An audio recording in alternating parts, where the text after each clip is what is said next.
Hey everyone, it's Fan here. Welcome back to my channel. A lot of you left comments on my last video asking about how to farm Shove Voles, so today we're diving into exactly that. Shove Voles are actually pretty easy to farm, and I've seen other creators build all kinds of vole farms too. The setup I'm sharing today is my personal go-to version.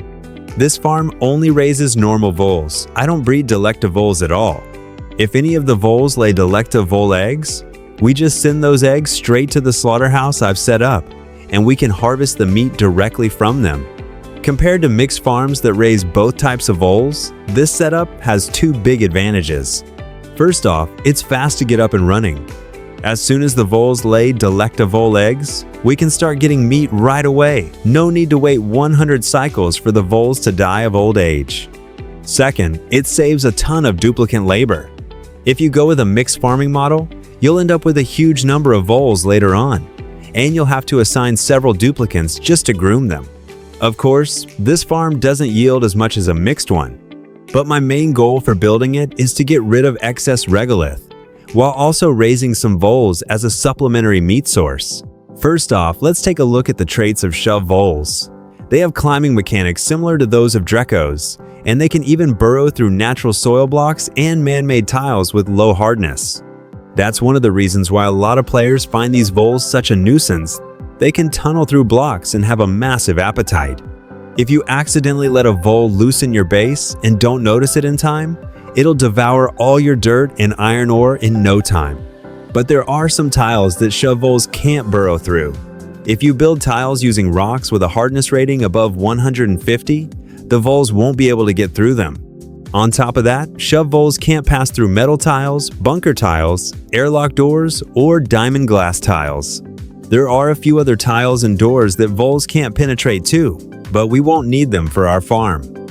However, there's one case where Shove Voles can get through pneumatic doors when there's a natural soil tile inside the door.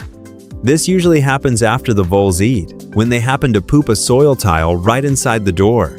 That lets them burrow through and escape the farm. But here's the thing, voles only poop a 1,200 kilograms natural soil tile when they've eaten more than 2,400 kilograms total. So we can totally fix this problem by making sure the voles don't eat over 2,400 kilograms of food in their whole 100 cycle lifespan. Another thing we need to know is that Shove Voles don't feel cramped or crowded at all. Even if hundreds of voles are squeezed into a single tile, they still won't feel any cramped or confined. Next, let's go over the requirements for farming voles. Both types of voles can tolerate temperatures ranging from -100 to 500 degrees. That's a pretty wide range, so we usually don't have to worry about temperature control for our vole farms. Now for their diet. Each vole consumes 4,800 kilograms of regolith, dirt, or iron ore per cycle. Since they eat so much, we don't usually feed them a regular diet even if we're using regolith. The two types of voles have different yields too. A normal vole drops 16,000 kilocalories of meat when it dies, while a Delecta vole only drops 8,000 kilocalories. When a normal vole is born, it has 43,200 kilocalories of energy reserves built in. If we only groom them without feeding them at all, the energy they carry right after birth will sustain them until they reach 13.5 cycles old. Once they hit that age, they'll enter a starving state, and this starving period will last for 10 full cycles. If they don't eat anything at all during those 10 cycles, they'll end up dying at 23.5 cycles old. And right before they starve to death, they will steadily lay one egg. A Delecta vole, however, is only born with half that energy reserve. This means it can't lay a single egg before it starves to death. So if the egg laid by a normal vole before it dies happens to be a Delecta Vole egg, and the probability of that isn't low at all, our vole colony won't be able to sustain itself. That's when clever players figured out a trick.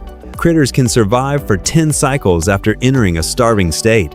And during those 10 cycles, as long as they get a single bite of food, their starvation timer resets completely. That's the idea behind the farm we're building today. We regularly feed the voles tiny amounts of food to keep them starving but alive. This way, they can maintain their egg-laying progress at 2% per cycle. With this method, a normal vole can lay 3 eggs before dying of old age, while a Delecta Vole can only lay 2. That's why I don't bother raising Delecta Voles. We'd have to go through the hassle of grooming and feeding them, but they only lay 2 eggs and yield half the meat. In short, that's the design logic of this farm. In fact, most creators use the same logic. It's hands down the best way to farm voles. Now let me show you my Shove Vole farm. First off, the most important part is definitely the feeding system. We use a conveyor meter to split the regolith into small portions of 1 to 2 kilograms each.